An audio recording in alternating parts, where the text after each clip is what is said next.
Want your Google Sheet habit tracker to change colors automatically? Let's try to do it in 30 seconds. So first, I have listed down all my habits, and for the particular week, I have the complete checkbox. Whenever I have followed that habit, I have just checked in that particular box. So I'll completely select all these checkboxes over here, and then I'll go to format and I'll go to conditional formatting. So here I'm going to say if the text contains and if it is going to be true. So that means when the checkbox is going to be ticked, it will be true, and if it is not ticked, it will be false. So if it is going to be ticked, I'll say true, and then I'll just try to fill this with the green color over here. So I'll give done. So here you can see the complete green color.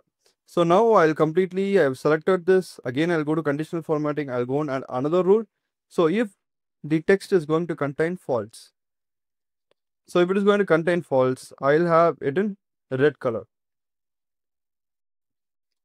So I'll give done.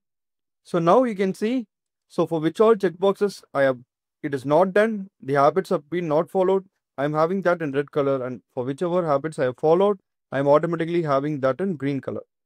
Now, when every time you try to go and update your habits, if you've completed it, it will automatically update and the color will change automatically. So this is simple, powerful, and visually appealing. So if you wish to use the habit tracker template, I've given the link in the first comment. Please do check it out. And also subscribe for more spreadsheet hacks.